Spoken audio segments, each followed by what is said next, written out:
Hi guys, I'm Louis Foster, IndyCar driver, and you're listening to the DIVEBOMB IndyCar Podcast.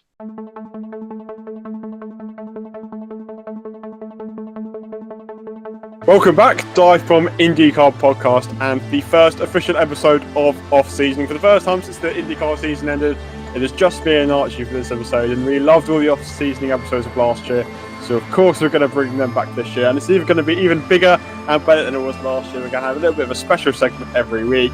We're going to have all the news roundups as we usually do, all the small details of IndyCar that none of us really care about otherwise in the mid-season. But that is what makes off-season. We'll have more brilliant content this year. We'll have lots to discuss, and we start off with an absolutely action-packed episode to bring you the first official off-seasoning episode of the 2024-25 off-season. As you heard right at the start, Louis Foster, newly announced IndyCar driver, will be joining the show later, and we will discuss his move amongst a bunch of other news. We'll react to our pre-season predictions that we made right the way before St. Petersburg, and of course we'll have our history segment as we usually do. But let's start off with maybe the biggest news of the last couple of weeks, which is IndyCar returning to Texas. Obviously, the Texas Motor Speedway dropped off the calendar at the end of 2023. And in 2026, Texas will see its return, a new street race outside the Dallas Cowboy Stadium in Arlington, Texas, labeled the Grand Prix of Arlington, which looks like a very exciting prospect. Lots of the drivers are really pleased about it, and it's one where the event hosts a lot of significance. Maybe the track doesn't have any history, etc., but the event is huge from a promotional standpoint, and it's very important that IndyCar is racing in Texas because at the end of the day, it's one of the biggest states in the country and a key market for IndyCar fans at the end of the day. So a lot of drivers seem to be very happy about this news. Look, neither of us are American or really understand all the lingo and the marketing side of it. But from what people see, this looks like a very exciting prospect for IndyCar.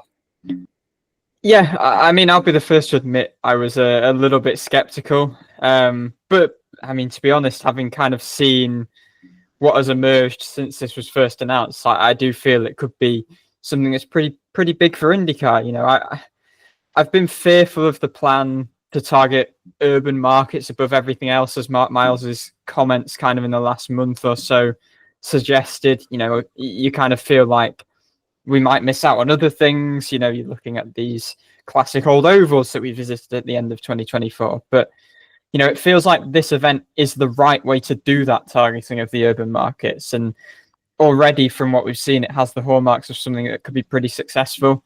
I think it's a big shame not to see Texas Motor Speedway essentially no longer a viable option in a very similar kind of market. And I still firmly believe that IndyCar needs another high-speed oval on the schedule to supplement the 500. But yeah, Texas is out of question now. There were obviously scheduling clashes for 2024. The attendance has been waning massively. And really, under the new ownership of SMI at Texas Motor Speedway, it's kind of just felt as though IndyCar is no longer welcome. And obviously, that's not conducive to an event that will be promoted well and will get good attendances. So this new race, I feel, is an example of kind of the innovation almost that IndyCar needs to grow. And, you know, as long as the series doesn't sacrifice too much of kind of the old as well in this quest to kind of move forward and grow, I think it could be good news. You know, there's so many big players involved in this. You want the likes of Jerry Jones involved.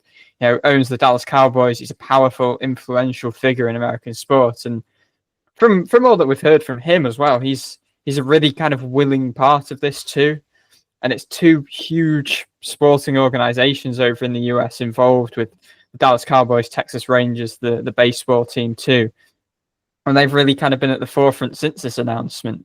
I think IndyCar described it as a kind of first of its kind collaboration. And I think it should help to extend the series to this new audience because it taps into a familiar market, but it taps into that market in a way I think it hasn't before. And you're not out of sight and out of mind like it sometimes felt like you were with Texas. It's not downtown Dallas. It's less than half an hour away from Dallas, Arlington. So it's still pretty close by, and it's in an extremely sort of popular, well-attended world of sports entertainment. So yeah, I think it's good news. And I initially was kind of curious as to how it would look, but I think it looks good. And I mean, everyone wants 2026 to come immediately so we can kind of get this first taste of it.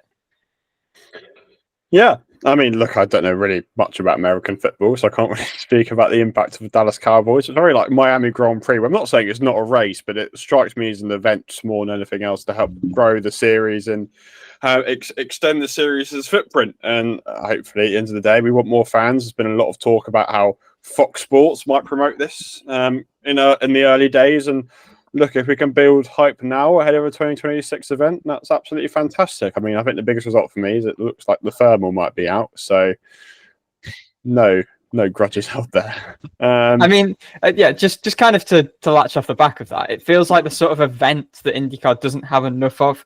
Thermal's super duper exclusive, whereas this looks like there's going to be a huge range of ticket offerings. You know, we've seen on all the renderings, the grandstands and stuff, it looks like, okay, you'll still have that element of exclusivity with the hospitality. They've said there'll be important guests there, which again, I guess is good for the promotional element. There's going to be this party element to it. So it's kind of the polar opposite to thermal, really, is what it kind of looks like. It is. And we'll speak about it probably some other week, but Mexico's back on the agenda potentially of the 2026 calendar, looking something like St. Petersburg, Dallas, Long Beach, Mexico, something along those lines. Maybe Mexico and Long Beach are swapped. But this is going to be happening in March 2026. The layout looks pretty cool. Drivers are pretty happy. There's an absolute monster straight from turn 9 to turn 10, which I think they said 0.9 miles long or 0.8 miles long. It's the longest since Sao Paulo. I think it'll be the longest straight on the calendar. For a street layout, it looks good. It's not one of these Mickey Mouse Street circuits where you think, uh-oh, this is going to be an absolute crash fest. It doesn't look like that, which is a good start. I mean, you fear in this sort of location that it will just be like, oh, it feels like you're driving around a parking lot, for instance. But no, I mean, you're the track master, Dan. You have all the knowledge about tracks. But yeah, I think it looks pretty good from the kind of initial showcases. There's a good mixture of kind of high speed, passing opportunities as well. I think it is very different to kind of the classic sort of new street circuit we've seen in IndyCar, like Nashville, Detroit, with a lot of, say, these 90-degree corners. And I like the uniqueness of the kind of bumpy, raw street tracks that we have in IndyCar. It's very different to what you see in F1, for instance. But I think if you have too many of them, that market can quickly become oversaturated and it kind of becomes a little bit boring. And this definitely looks a bit more refined. Obviously, I don't know how it'll look when the event comes about, but you saw from the renderings, the runoff was kind of painted with Dallas Cowboys or Texas Rangers badges. You know, otherwise, like we're used to seeing tracks where it's purely just the streets. We have walls up and that's it. So it certainly looks kind of, I don't know, it kind of just looks like resources are being put into this, and this is a serious collaboration. So yeah, I mean, IndyCar needs more eyes on the series, and yeah, maybe the best way to grow is to throw yourselves into these settings, because it's all well and good visiting these ovals that guarantee this great product, and as an existing fan of the sport, that's kind of what you want, but it will only get you so far, and kind of in terms of that, I guess, overall prosperity, if you know your awareness of those events is going to be limited. So I think this collaboration really allows the chance for the attention that IndyCar really needs. Split pit lane. Yeah, I don't know if I'm a huge fan of that trend, to be honest. But I spotted the new original renders from anyone else seeing to it, which I was pretty proud of. But yeah, split pit lane again. Is that, I don't know. Yeah, I'm not sure if that's a trend which I really care about, but it's interesting. I think that's probably the one thing which saved Detroit, but maybe it doesn't really matter now. It strikes a bit of a weird resemblance to Alton Park on the track map. I don't really know how to describe it, but I can't say I know absolutely nothing like Alton Park, but if anybody's watching, it looks like Alton Park. If you look probably at not it got sideways. the same, probably not got the same undulation, has it? But I'm just looking at the Alton Park track map now. Probably, yeah. I think it's a bit more of an appeal than Alton Park is. You are very right. To be fair, it's going to look completely different, but the track layout from just a lines drawn on a piece of paper does look semi-similar. Yeah. What's Alton Park's track length? It's 2.7 miles. It's a bit longer at 2. Oh no, it's the same. It's like this is 2.73. Yeah, so it's 0.04 miles longer. So just had an extra turn to Alton Park. Yeah, I think there's going to be 4 good overtaking zones at turn 1, 10, 12, and 14, and speeds are up to 180 miles an hour. So the track looks pretty cool, and it should be a great event. Obviously, we'll chat about this for the next 18 months. Yeah, I mean, on that actually, with 18 months to go, they've done it in nice time, haven't they? There's a long time to prepare. It's not like, I don't know, the lack of due diligence with Nashville. Got that Nashville Super Speedway event on within months. But I think filling that early season gap as well is super important, just for kind of momentum of kind of, the hype at the start of the season. You don't want that big break, so plugging that gap and having a race there hopefully allows that to be sustained a bit heading into that busy May period and beyond.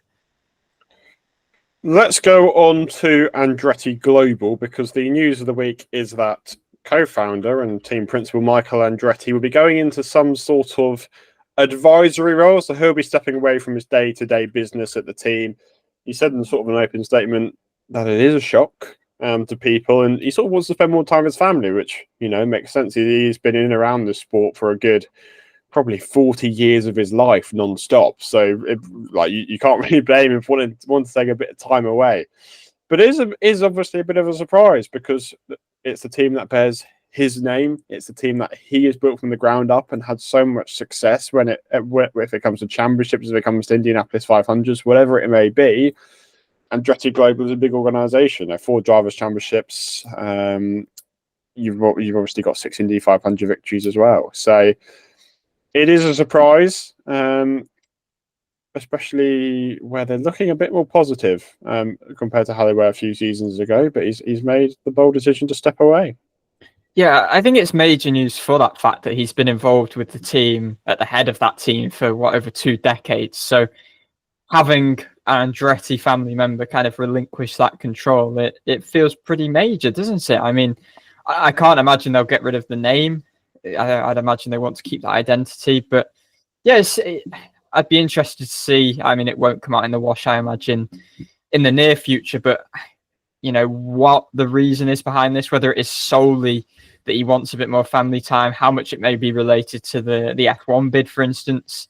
I think there shouldn't be any doubt that the team is in capable hands with Dan Tauris. He's been a big part of this team for the last 5 years or so, since he initially sponsored Zach Veach. So by all accounts, I think his influence has kind of grown. That's what reports have suggested. And, he's a businessman by trade, but he knows what he's doing. He's been a really key partner with, the likes of Gamebridge. That's his Delaware Life under his kind of Group 1001 bracket. So, yeah, I think it will kind of tell over time how big this is, whether anything actually changes. I to be honest, can't really foresee masses changing, at least from the outside, from what we can see in terms of the day-to-day kind of operations, how the team performs.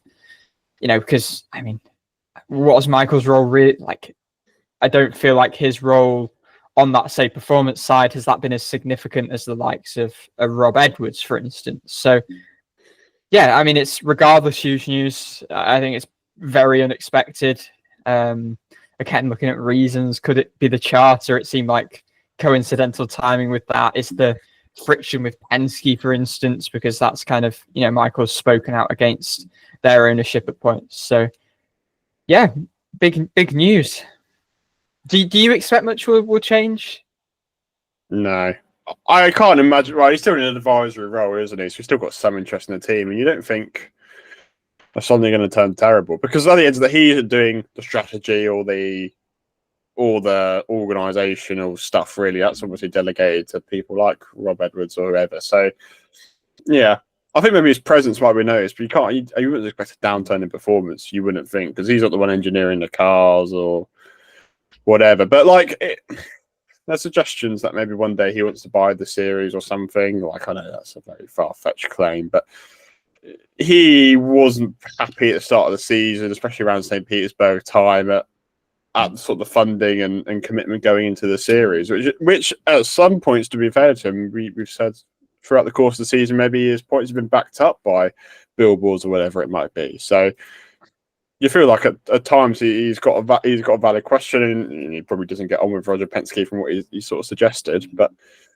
did you like the way the series is going with charters, etc.? I don't know. Is that what made him want to step away? Well, it's to be seen, doesn't it? Yeah, I've seen people suggesting he should join forces with Zach Brown, the kind of two two rebels and buy the series, which I think is extremely far-fetched, but an entertaining prospect in itself.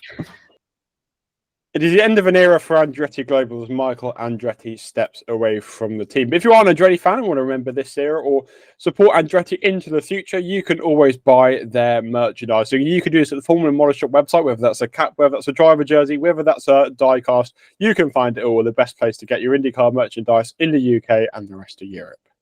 You can use the discount code 5BOMB, or one word, FIVEBOMB, to gain 5% off products on the FMS site. Visit the highlights on the DIVEBOMB Motorsport Instagram account for a link to an exclusive VIP section on the FMS store, courtesy of DIVEBOMB. You can also find the Formula Model Shop website through a banner on the DIVEBOMB homepage, or you can head to formulamodelshop.co.uk. So as we mentioned last week, there was some testing going on at Indianapolis this week. It started off on Thursday. Nolan Siegel passed his rookie orientation for the second time. And then we had...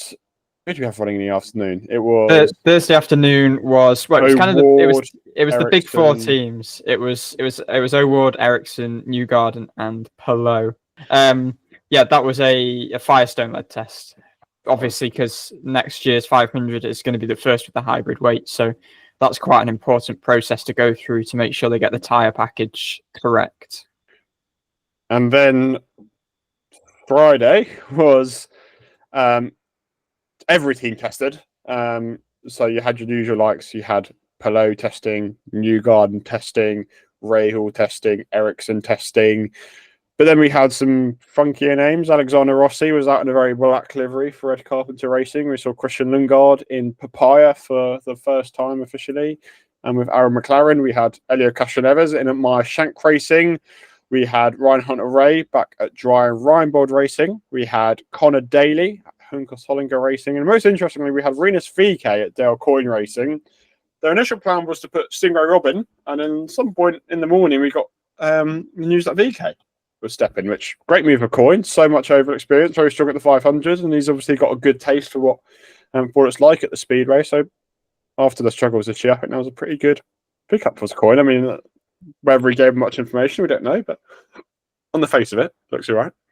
Yeah, I mean, certainly looking at the speed charts, there were no times released from Thursday with that being a tyre test. Friday was topped by Alex Pelot, which obviously means he's going to win the Indy 500. I am kidding. Test times do mean very little, but it was Pelot from Newgarden. And then I think in terms of VK was third then, which I guess does mean something because Coyne obviously had such struggles. So that was good for him. He was sporting one of his old direct supply Ed Carpenter Racing race suits with an awful lot of tape covering up certain logos. But yeah, just in terms of other details, it was a first outing for Meyer Shank since entering their agreement with Chip Ganassi Racing. Prema were not there. They have not been out on track yet. I mean, that the more testing they miss, the more on the back foot it could put them possibly. Because this was an important test for the teams because this was, I mean, for the majority of teams, it was the first time they'd ever tested with the hybrid on the IMS Oval. For every single team of the 11 that were there, this was the first time they have tested on the IMS Oval with the hybrid in the specification it will be running in next May. So, yeah, it was a pretty important test. I think it was interesting for sure that Connor Daly was in for Juncos. Obviously, there's the caveat there that Romain Grosjean was racing at Petit Le Mans. So, how much do we read into that? I think it certainly seems like Daly is more in contention for a program in 2025 than he was at all at any point in 2024. I think that deputy or substitute role late in the season with Juncos certainly did him no harm. Heard a bit from Alexander Rossi. We got provided with a few clips. He spoke pretty positively, said it was pretty much plug and play, slotted right in there, felt comfortable in the car. So that's a positive start for him. Christian Lundgaard with Aaron McLaren was slowest, but again, don't panic, don't read into these speeds. Talking of testing, we didn't mention it, but Logan Sargeant's got a test coming up with Meyer Shank Racing at the Thermal Club in November.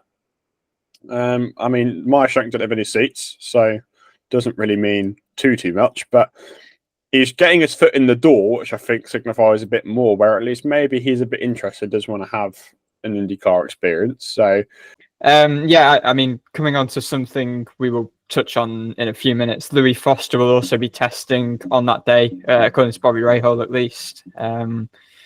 It seems like teams in the series usually do try and group test to see what, Drugovich and Chadwick both testing at Barber the other week. So, yeah, I mean, it is a funny one, isn't it, given there's no openings for him, or at least paid openings. But I guess for his sake, it does allow Sargeant to see whether IndyCar could be a feasible option, because some drivers may test, they may just not like it, they may feel like they're just not clicking with the car, and they may be turned away. It may just allow him to know whether his attention should be focused on IndyCar for the future or not. For the team, I guess it fills a test day to get them some more data, rookie test day. Maybe also allows from Meyer Shank's side to get a bit more comfortable in that alliance with Ganassi too. And also it's brought a massive amount of attention to the team as well. So that can't be harmful at all. But where does he go? That's a big question if he wants to see. I mean, it's not many spaces where realistically... I don't think it happens. I don't think it happens in 2025 personally. Yeah.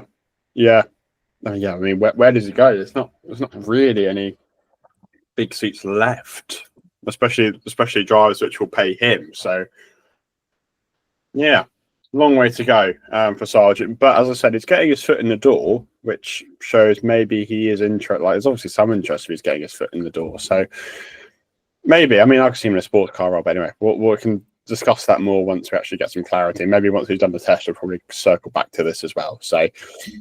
Over the weekend, as Archie mentioned, there was the Petit Le Mans at Road Atlanta, which features some of the IndyCar drivers, just in case you're interested. Scott Dixon won for the number one Cadillac alongside ex-IndyCar driver Sebastian Bourdais and Renger van der Sande.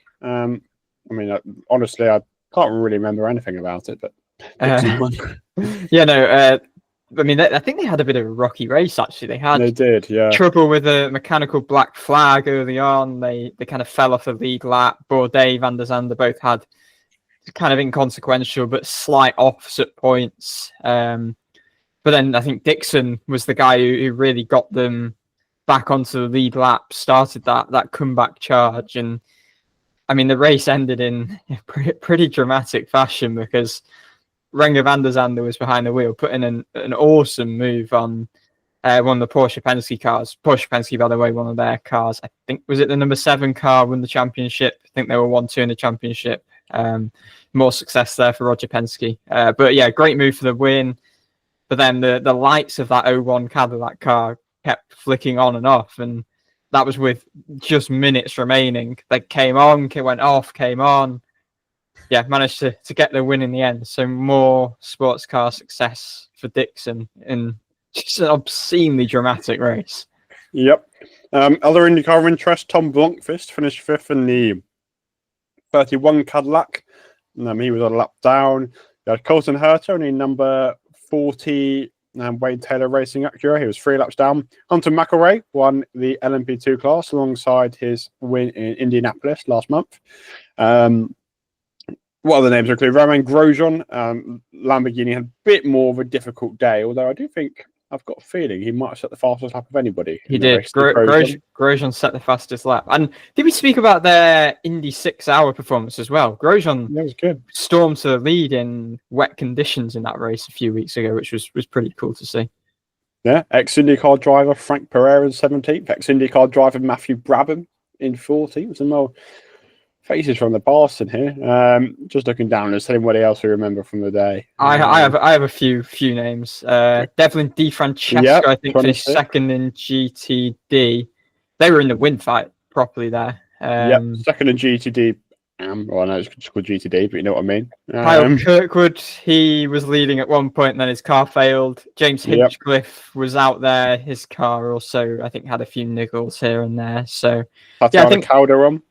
Yep. I think I just wanted to give a mention for Herta, actually, who was just absolutely flying at one point in that race. Again, that car was a lap down. He managed to drag them back onto the lead lap and closed within like 40 seconds of the race leader, which I think was his teammate at the time, having been a lap down. So that was unbelievable. Then they got a puncture, caused a bit of damage, and that kind of confined them to, I think, finishing 7th, was it, in the end? McElroy, pretty impressive. They're Endurance Cup champions, his team. He was a part of those races, which was pretty cool. They won the Indy 6-hour race as well.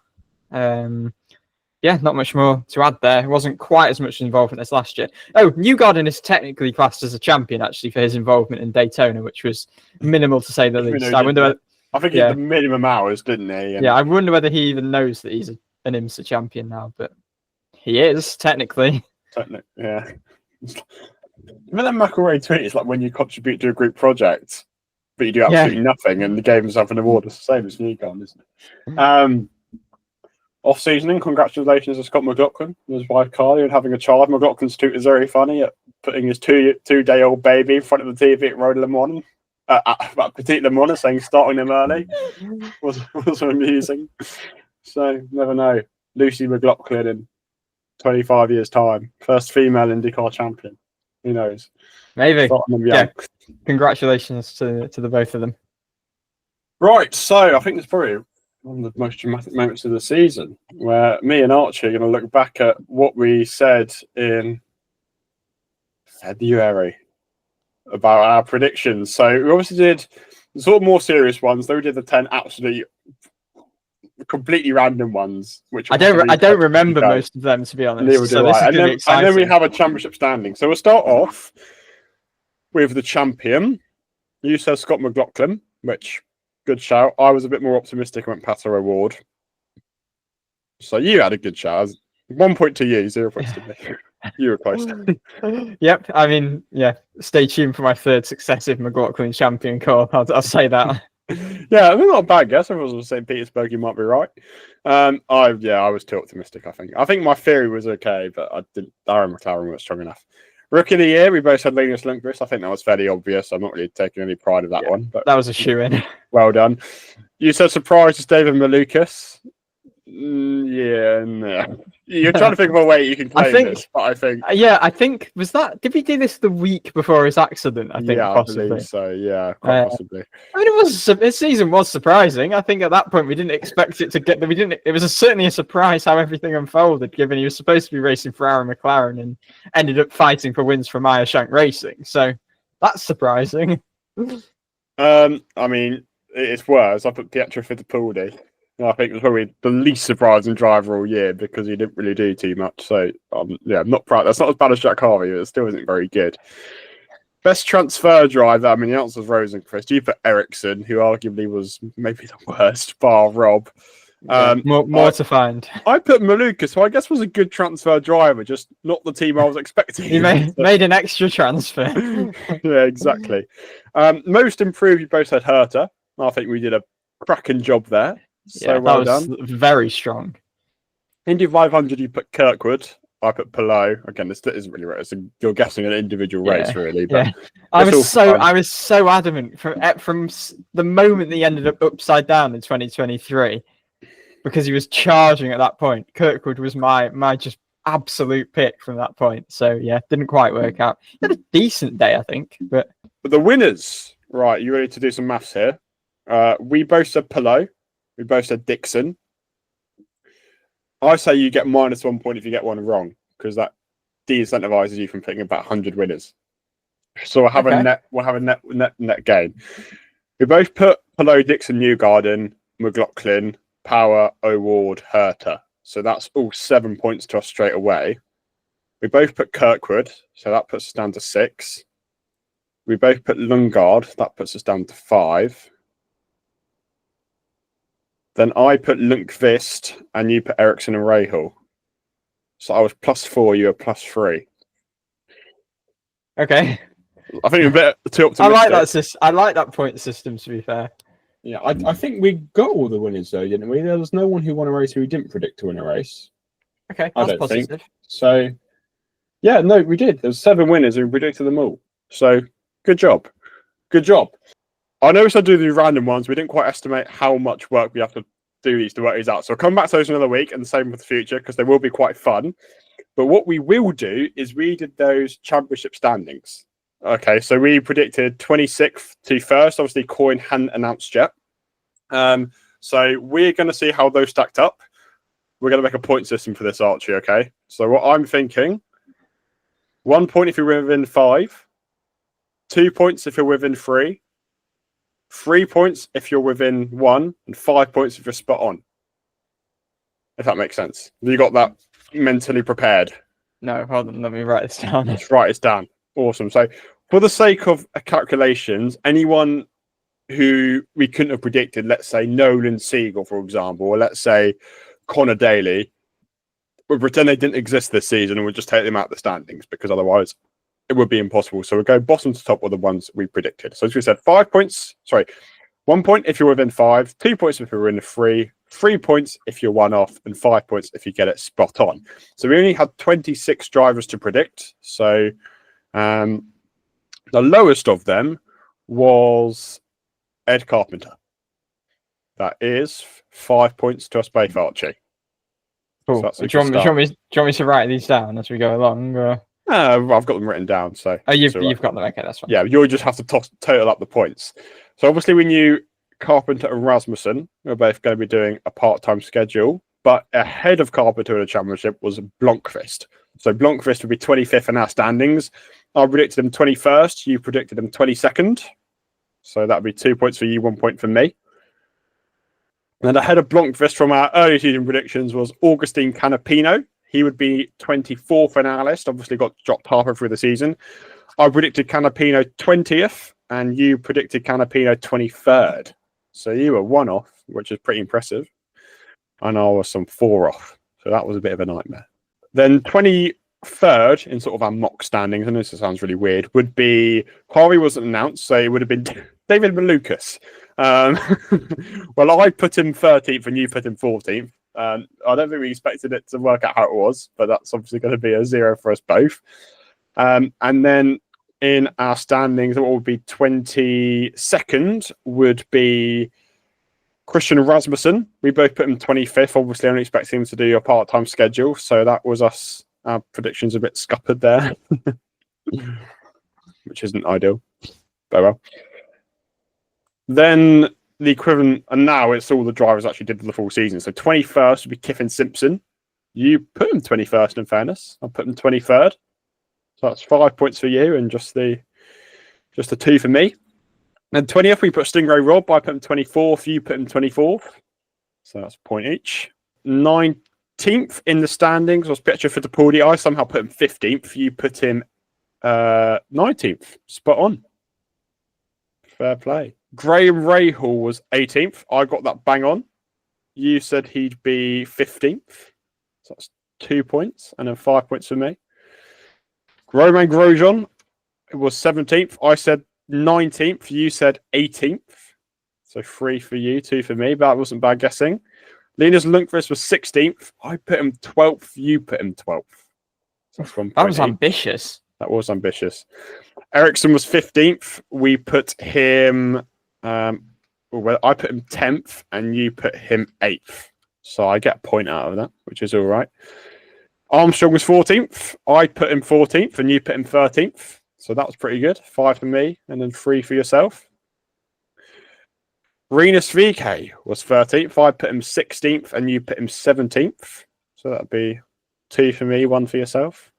I don't know why why did we put him so low given the 12th? Yeah, I don't know. Purgatory?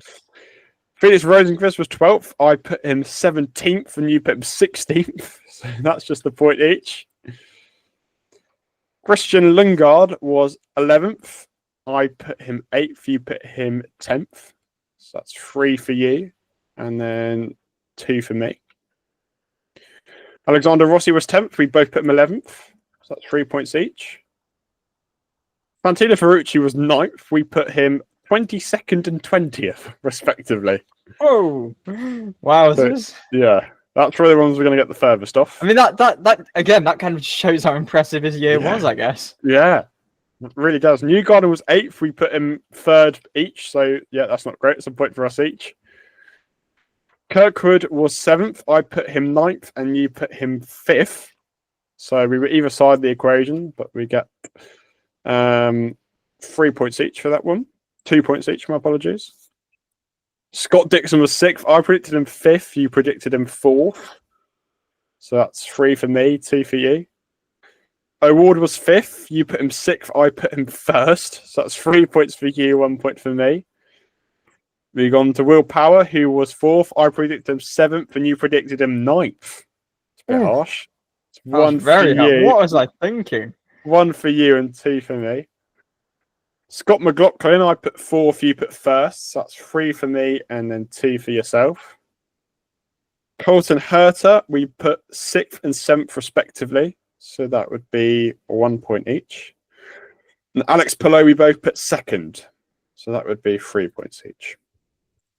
Archie, what is your final score? My final score is 53. 49. You had me this year. Of course, that was fun. And as I said, we'll go back to the random predictions later just because we've worked out it'll be too difficult to actually calculate in this week's episode. We'll do that for another off-season episode. But that was fun. Enjoyed looking back at that. Some of the predictions were I awful. forgot we'd done it. I forgot we'd even done the full championship. So that was good. That was good fun. Yeah, some of the predictions weren't great. Ferrucci, I think, and Rosing for standout. But oh well. So that's the pre-season predictions. We hope, well, if you made notes of yours, feel free to send us how you did. But some mixed bag there. We'll probably review them at some other date because it's going to be quite a long episode at this rate. But we have one more bit of news to go over, which is Louis Foster stepping up to IndyCar with Rahal Lemon and Lanigan Racing from the Indy Next Championship. We've obviously spoken to Louis quite a lot this year, and we had an exclusive episode of him when he was on the verge of winning the Indy Next title. But very deservingly, after a dominant season featuring 8 wins and I think was it 13 podiums or something along those lines. A crazy season for Louis Foster and a very deserved step up to IndyCar, which is great for somebody who quite possibly wouldn't have the budget otherwise. It's very deserving and great to see another Briton in the field for 2025 alongside Callum Ilott. And yeah, there's not really anyone more deserving of a chance in the series.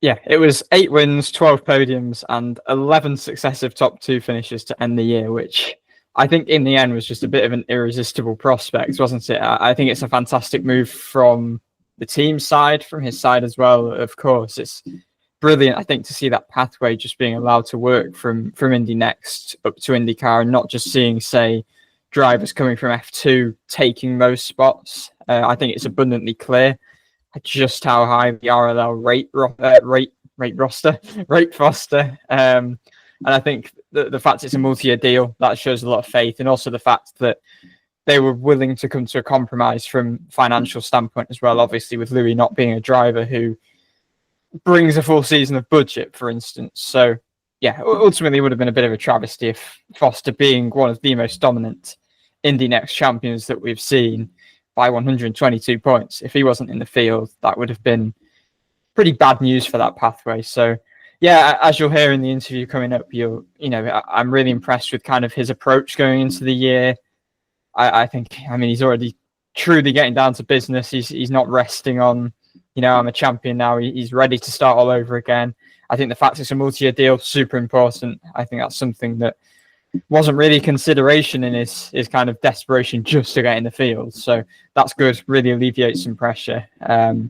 Yeah, just good news all around that kind of the Indy Next champion's been able to kind of reign above all the competition for seats. And I think it's a real show of ambition from RLL. It was the best option out there for Foster, really. He couldn't wait around for any other teams. And, ultimately, I think RLL has that pole-winning pedigree, that race-winning pedigree in the last couple of years that none of the other options on the table have shown as such. So, yeah, good move all around. Yeah, really exciting to see someone else from Indy Next step up. And look, we've seen how Lundqvist has performed. We've seen how Kirkwood's performed. We saw Rasmussen do a decent job. We've look a few years back further. There were likes of Pato O'Ward, as well as an Indy Next champion. So very much deserving and of this chance as Louis. And it's great to see him make a step up. We obviously have had him for about every press conference this year. We've got a bit sick of us, but very deserving of the opportunity. Now, before we speak to Louis exclusively, here's a clip of us in the press conference with Louis and his new team owner, Bobby Rahal, just asking Louis about the significance of the Indy Next Championship, and then Bobby Rahal about some implications for the third seat, which we'll get onto in a few weeks' time. as Indy Next as a championship, as a series, how significant is it to give opportunities to drivers like you to step up to IndyCar? I think publicly I've always been very supportive of the ladder system in America. You know, at the end of the day, that was the main reason I came over to America, or one of the main reasons. My career in Europe would not have continued without that funding, which they don't have in Europe. The way it's done in America with Anderson Promotions in the Road to Indy and IndyCar, Penske Entertainment in Indy Next.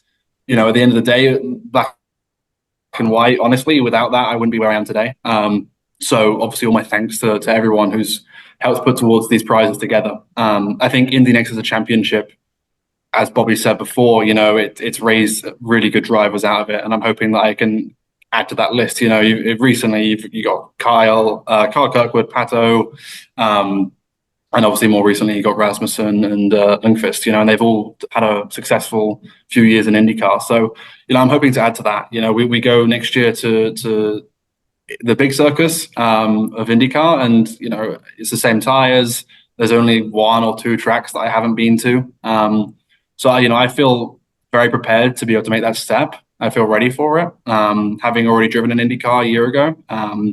So I'm just looking forward to it, and I'm sure that with everything that I've learned in Indy Next, it's going to help me a lot.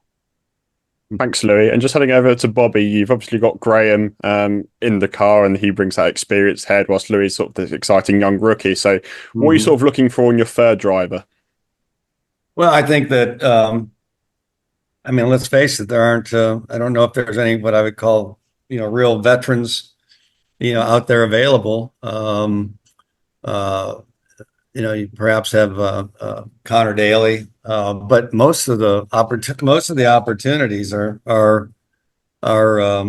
really on you know, the young drivers, and whether they've come from Indy Next or whether they've come from Formula 2 or what have you. So it, you know, for us, I think you know, we'd like to be one of the first to really, you know, create this, you know, this young driver cadre in our team, you know, thinking 3, 4, 5 years ahead from now. And so when you look at the great drivers that are out there that have been with great teams, you know, Will Power's been with Penske for, God, I don't even know how long now, 12, 13 years, you know, develop those kinds of relationships. That's what you want to, you know, I think that's important to us as a team. So having these young guys come in is exciting for us, and there's just a ton of potential to realize from it. So we're probably going to end up, you know, really still looking for another young driver to sit in that third car. And I know that the sponsorship and the budget situation is normally a big factor, but you've got obviously Juri Vips in your stable at the minute. So are you keen to either promote him or look at a reserve role continuing towards next year for all your programs? Yeah, we're doing everything we can. I mean, obviously, you know, Yuri's been with us. He's done a great job for us. Done a lot of work that, you know, people don't really see, but, you know, he's done a lot of the simulation work for us, and of course, he's done a couple races for us. I'm a big fan of Juri Vips, and so obviously he's somebody we would really like to see in our car. I think he's earned it, and we just have to find the sponsorship for it. Is the reality, as I mentioned in an article recently. And you know, we're no different than every other team out there. It's all based on sponsorship. So you know, Juri definitely would be, you know, one of the key people that we'd like to see in the third car. Thanks both, and congratulations on the announcement today. Thank you, Dave. Thank you. Now that's all done with, it's the bit you've been looking forward to. Here's Louis Foster stepping up to IndyCar, his reaction, sort of his career, his journey, as well as that stage now where he's finally reached IndyCar. And of course, we have the all-important music chat at the end. So here's us and Louis, just the day after that he signed from the team. So obviously really appreciate his time in a very busy period. But here's us and Louis Foster. Cool. So we're joined by Louis Foster, and Louis, we spoke to you a few months ago on the verge of an Indy Next championship, and we speak to you just over a month later. We're now speaking to you as a full-time IndyCar driver. It's only been about 24 hours since it's been announced, but how does it feel the first couple of hours? Yeah, obviously great to, you know, get it announced, get it done and out there. But yeah, I mean, I think now, we've had our Goldilocks period of being able to kind of sit there and bask in it and be happy and that lot. And obviously super happy to get it done. But the focus now is on preparations for the season. And I know you've spoken about this, but just for our listeners, how did this move come about? I know you said in August you felt 80% confident, I think, that you'd get a seat, but how far back did these talks with Rahal go, and how did they kind of progress from the position that they started? I think it was honestly the same as most teams, to be honest with you. Kind of there was interest, and then you kind of get to a point where you've gone from, oh yeah, we're interested, I'm interested, blah blah blah, to all right, well let's get a deal sorted. And there's always a bit of a stalemate there for a while. We kind of hit that point, I would say, for about a month or so after I won the championship, where we're kind of like, we're ready to sign, like this is what we've got, all our cards are out, just kind of waiting for someone to kind of pick up the pieces, really. And yeah, I would say we've been talking to Bobby for a long time. I met with him like fully first time face to face back at St. Louis. And then honestly, 2 weeks ago, maybe 3 weeks ago, is kind of when it really came together. Obviously, we could bring a certain amount of budget with the championship prize money, and we were just waiting for a team to be able to fill in the rest for us. And Bobby and the team have been grateful enough to kind of come down to that number and allowed us to get a deal sorted.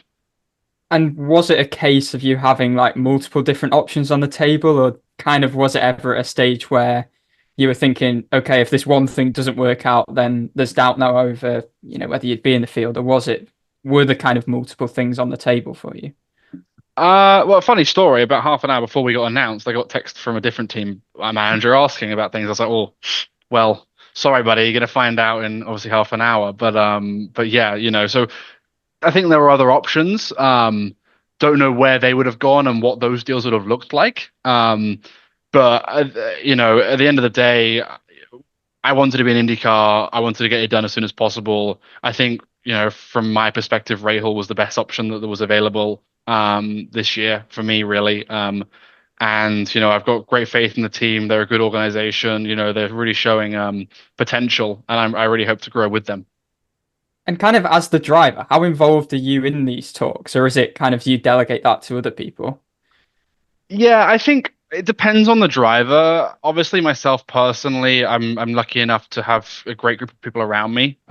Someone we brought on board, in the last kind of 2 years is Stefan Johansson, who knows the grid extremely well, and understands how these kind of deals are sorted. So, I primarily let him take the lead on all of this. I obviously have been focusing on an Indy Next Championship for the past 7-8 months. So that was my primary goal, is just winning on track and doing the best I can on track, and then let him sort the off-track stuff. And I think for myself, it's also important to kind of separate. I think sometimes if you do a lot of the dealings yourself, you can get a bad taste in your mouth if there's any arguments over contract stuff. And I would rather myself not have to have that. I haven't really ever just spoken directly, for example, to Bobby or even to Andretti when I did the deal with them for Indy Lights. I never spoke directly to them about money or this or that or the other. So, I'm just the driver. I'm doing that, and that's my job. Whereas I've got, luckily I got a support group around me of people that do the other job there. Interesting. How's the first sort of few days going? What's your first impressions of the team? I guess there's a lot of new faces to meet, etc. in the teams. How's it getting on the first couple of days? Yeah, no, really good. I mean, extremely busy, like a lot of stuff on my plate at the moment, just sorting out many, many things, I'm sure you can imagine. But yeah, great to get to know the team. Obviously, I've only met a small handful of them so far, and I'm sure I'll begin to meet more and more and learn more and more people's names and everything. It's a huge number of employees. I don't know the exact figure, but I think over 130 employees at the workshop. So and everyone's obviously got their role, and it's great to kind of meet all of them and get a background of the whole team as a whole. But it's a super professional organization, and I'm really, really happy I'm there. And one of the members of the team is Graham Rahal. So how comfortable does it make you feel going to an environment where you have such a veteran driver to support you as a teammate in your rookie year? No, I mean, it's amazing. I mean, obviously he's got his own goals and aspirations for himself as an IndyCar driver. I'm sure he's not there just to help me out, but as much as I can learn from him, the best. I'll be going in extremely fresh, and I'm sure he'll give some pointers and try and help the team forward. And I hope one day to be able to do the same. But yeah, kind of it's stated to be a multi-year deal. Obviously, there can be differences in the way that's formatted, but how important was it to kind of get a multi-year deal for, I guess, your own security, maybe alleviating some of the pressure? Because I mean, we've seen how volatile it can be in IndyCar. So, was it always your aim to be in that sort of long-term agreement? Um, it wasn't necessarily a must, to be honest with you. At the end of the day, it was just getting into IndyCar in the first place. The fact that I've got, multiple years to prove myself is nice. I don't go into the first year because if you're on a 1 year deal, I think from my perspective, talks about next season start happening in like May, June. Well, maybe not May, but kind of like June, July is when the talks start happening. So, as a rookie going in on a 1+1, for example, you've got maybe half the year where you got to start performing pretty early on because you can quite easily find yourself out of a seat, and if you start performing by the end of the year, it might be a little bit too little too late. So although you've got a full year, technically, really you've got half a year to kind of prove your worth. Whereas with a multi-year deal, which I've thankfully got from Rahal, and it's I'm super super happy about it. I wasn't expecting it, but when they offered it, I was over the moon.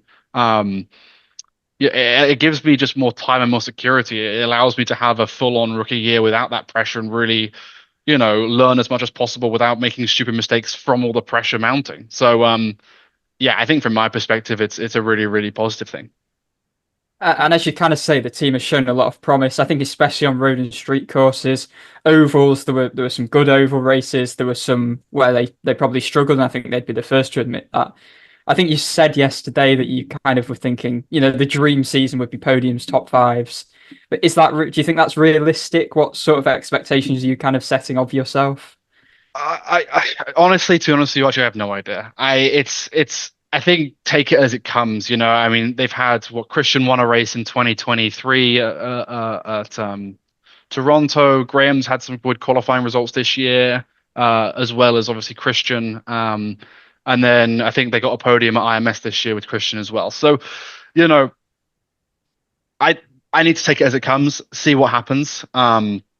It's a very tough championship, and we're going in definitely in a bit of an uphill battle, for sure. Especially myself, obviously being a rookie. But it's very difficult to set expectations, and I've never been in this situation before in my career so far, where I'm going into a season knowing probably it's unlikely that I'll win a race, more or less. I hate saying that, but it'll be, if we win a race, it'll be a surprise rather than an expectation. Do you know what I mean?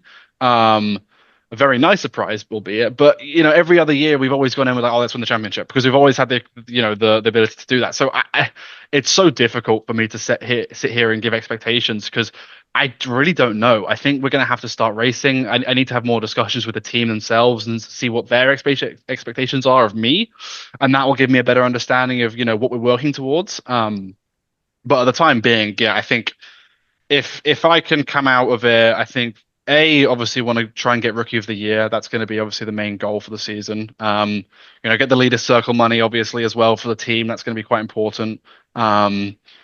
Those kind of things are kind of the bigger goals that I think should be pretty realistic in my mind. Obviously, see what shakes up and see what other rookies are on the grid in the end. But yeah, aside from that, I would love to say that I don't think a podium would be too far out of the wings, but like I said, just got to see what happens, really.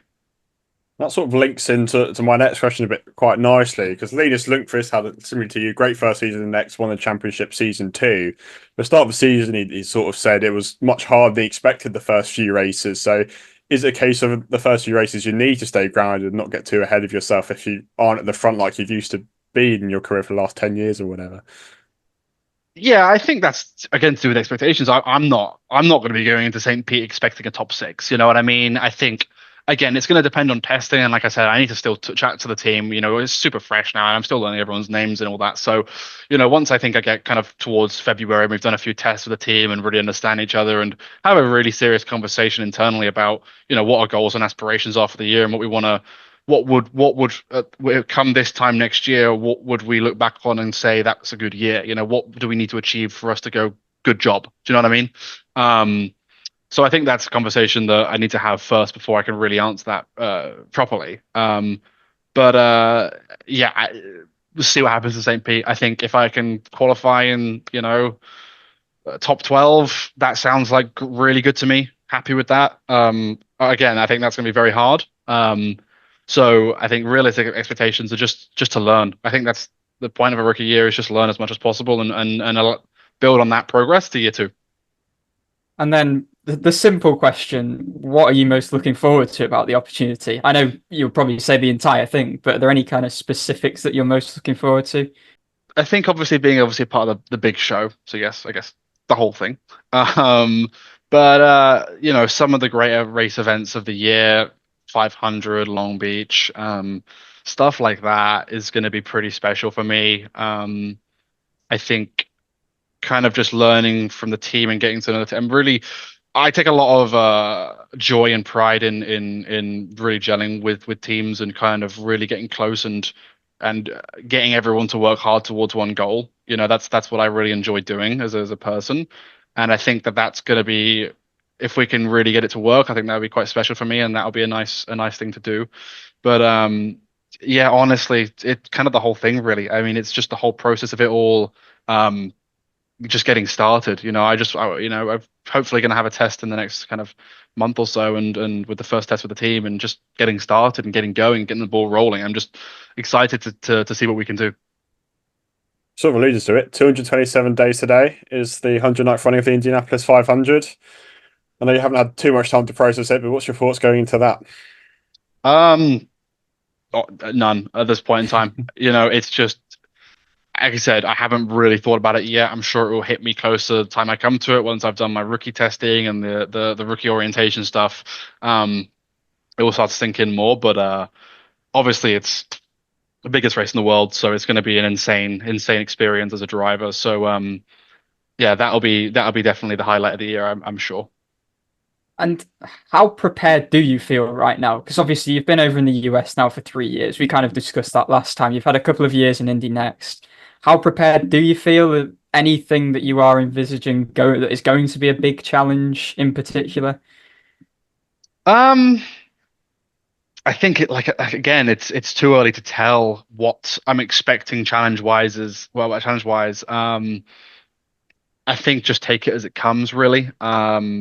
But like I said, I'm super excited for it. I do feel ready. I think if I didn't feel ready, then it would prove that Indy Next isn't a good stepping stone, but it is, if that makes sense. I don't the negative there, I can't figure out the word, but you know what I'm saying, right? Yeah, no, know what you're saying. Okay, good. Indy Next produces, obviously, clearly good IndyCar drivers at the end of the day. You just got to look back in the last kind of 6-7 years, how many of those drivers are still on the grid, how many of them are competing at the front. So and we go to the circuits next year. I've driven the tire for the last 2 years. I've driven every circuit, bar thermal and Long Beach, and yeah. So I feel extremely prepared. I don't think you can be more prepared for IndyCar than I currently am. There's nowhere else that prepares you as well. I think even honestly, Formula One, I think you're more prepared as an Indy Next driver than a Formula One driver to come to IndyCar, in my opinion. So yeah, I think I'm as ready as I can be. You're never ready enough. I'm sure of it. There's always going to be surprises. There's always going to be things to learn. But I think that with a great preseason preparation, which thankfully I get a lot of test days being a rookie and also being Indy Next driver. IndyCar put on a great testing program for us. So I think with that all included, come St. Petersburg, I would hope to say that we're good to go.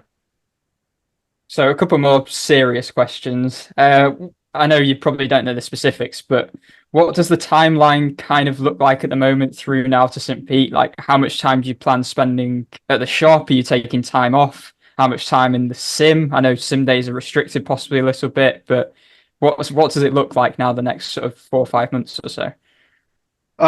Busy, very busy. Regarding when I go home for Christmas and stuff like that, and then obviously going to go on a bit of a vacation with my family because I don't get to see them super often around New Year's time. But yeah, I mean, between content days with Fox obviously next year, and then sim times, testing, just other stuff in general. yeah, it's going to be a very busy kind of like what 4 or 5 months.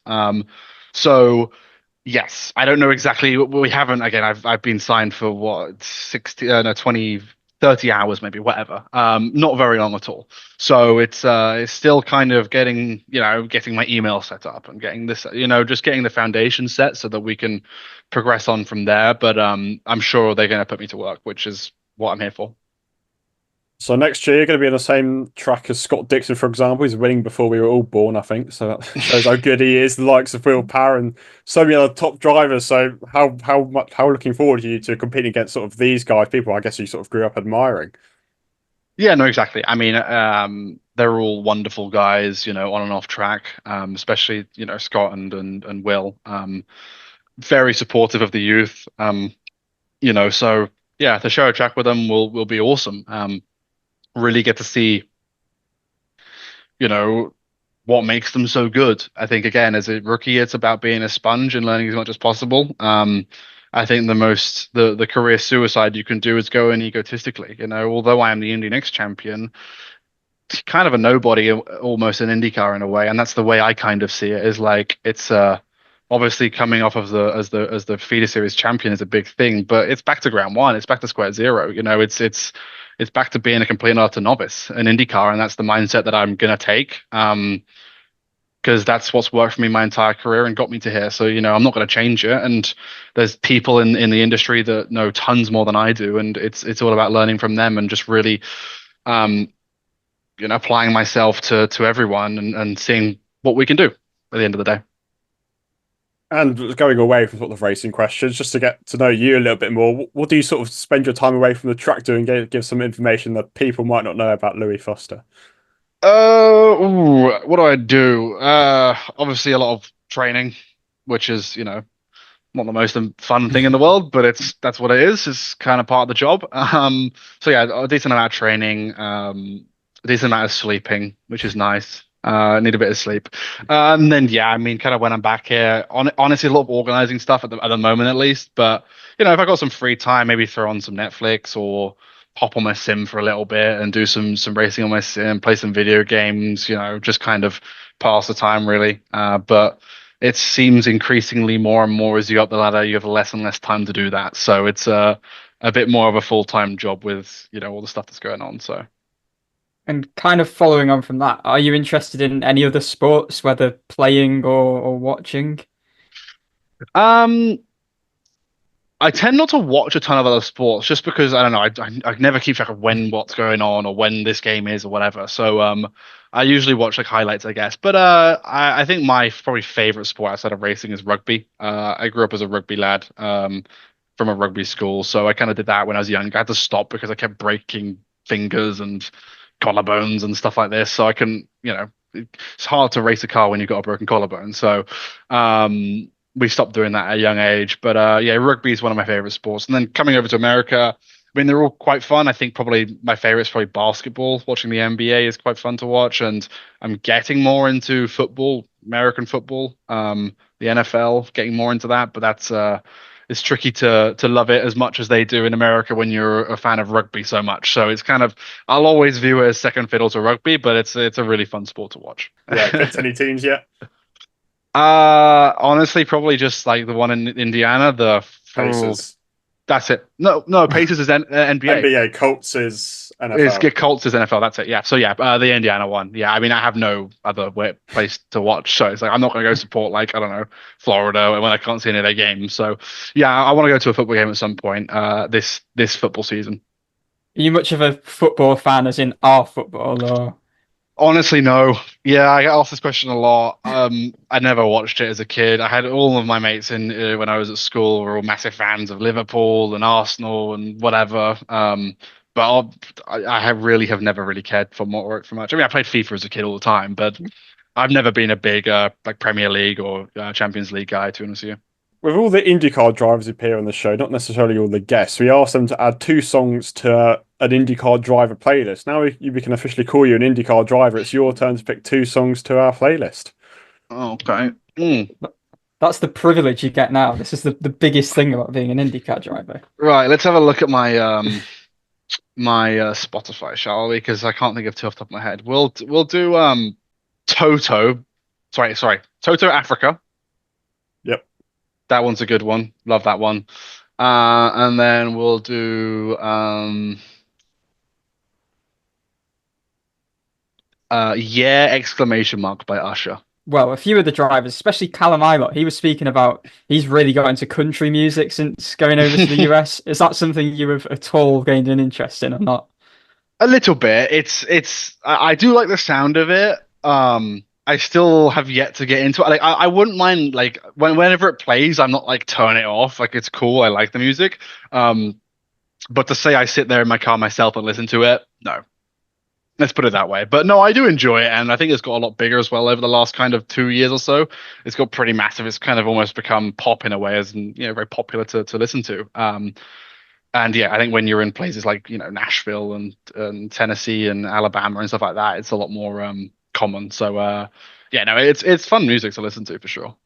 You said you're a fan of Luke Combs, didn't you, at Iowa? Post race. Yes, I did watch him. I was a little bit shocked at first. I was like, "Oh my God, what is this?" But it was cool to watch him live, and obviously there's tons of fans who will love him. So you kind of get a feeling of why it's so popular over here. I was a big fan of the IndyCar socials. Everyone's speaking about their season. Alex Palou winning the championship, and you're allowed to sing Luke Combs was the favourite bit for me. So maybe chuckle a little bit. And just to round off on sort of a more serious question, I guess almost your whole life has been dedicated towards this. So how satisfying does it feel to yourself, your family, and all the partners who've been there with you, who've invested so much time, effort, and money to sort of get you to this stage, and now you're at the stage where you're a professional racing driver? Sort of how do you reflect on that? Yeah, it's difficult, really to kind of put it into words. I think, we've how long I've been racing? What, 15 years? No, bit less than 15 years. Yeah, a long time, yeah, more or less 15 years, I guess. So I think just to get it done and to kind of be able to call myself finally a professional racing driver and to have made it to IndyCar, which has been my dream for a long time, as long as I can remember, really. I think, it's obviously super thankful to everyone that supported me, especially my family, especially sponsors who have been with me for many years, like Copart. So yeah, it's obviously a dream come true. I think my mindset now is obviously we've had these last couple of days, obviously I've been signed for a while now, but with the announcement and then the finalizing of the signing, it's been ecstatic. But the goal now is fully on preparing. I think it's definitely hard to get into IndyCar, but it's just as hard to stay, in my opinion. I think it's super important to be able to reset as a rookie again and be humble again and really understand that it's going to take just as much work, if not more, to stay here and to be successful here as it took to get here in the first place. Because at the end of the day, in my opinion, there's a lot of these good drivers in this grid that if you put them on the Formula One grid, it would surprise a lot of people. So these are extremely good drivers, extremely competent teams, and you've got to give it your A+ game, otherwise you're going to fall off. So for me, my mindset is already fully on being competent in IndyCar. I think getting to IndyCar is a dream, but that's not the dream. The dream is to win IndyCar. Look, Louis, thank you for your time. We appreciate you've probably been so busy in the last 40 hours or so, you've barely had time to breathe. But, more or less, yeah.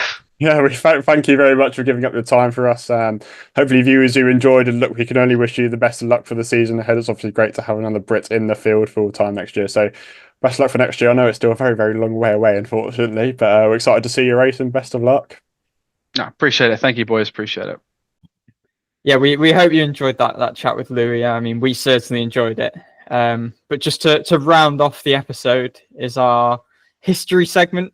I'm up this week. It's 1920 to 1925, and I've got to tell you, there's not much on record from this time. It's very difficult to find stuff. But kind of just a bit of background to start. At this point, well, IndyCar was called the AAA or AAA National Championship after the American Automobile Association.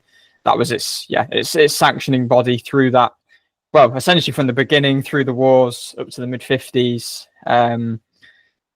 It was in the 1920s as IndyCar emerged from the war period that champions were essentially consistently officially announced, because up until that point, I think there had been 2 champions officially named. And in 1920, it was actually Louis Chevrolet's brother, Gaston, who won the championship and also won the Indy 500 that year. So there's another Louis Chevrolet mention on the podcast. At that point, there were actually only 5 races in the season.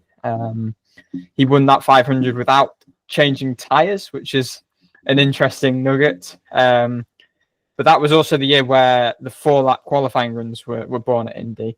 At the end of this time period, 1925, Pete De Paulo was the first driver to average over 100 mile per hour in the race for 500 miles, which is interesting. 2 wins in this time frame came from a guy called Tommy Milton, who was partially blind. He had only 1 functional eye, and he became the first 2-time winner of the Indy 500. But I mean, I guess kind of most notably, this period played host to the 10th Indy 500 in 1922, which was won by a man named Jimmy Murphy. He was the first winner from pole, and this was actually the first Indy 500 to receive radio coverage, which I guess gives you a bit of perspective as to how far back the Indy 500 does date. Murphy won this race in a car that he entered himself, his Duesenberg Miller car, which was coined as the Murphy Special, which I guess this is the fun element of my fact from this week. He had also won the 1921 French Grand Prix in the year prior.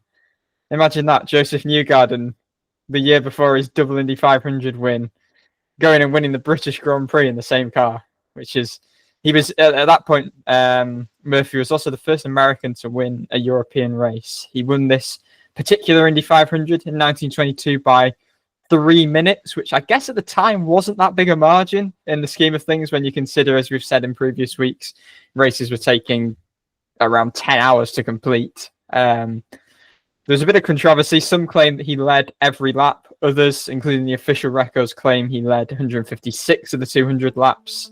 So, again, that's kind of evidence of how little there is that is, you know, completely official about the 500 and the IndyCar series at this point.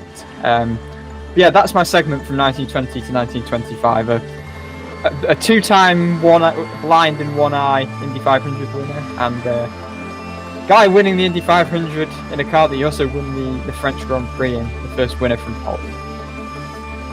Awesome. Hopefully now it's like a period of more actual documentation. Anyway, we'll have to wait and see.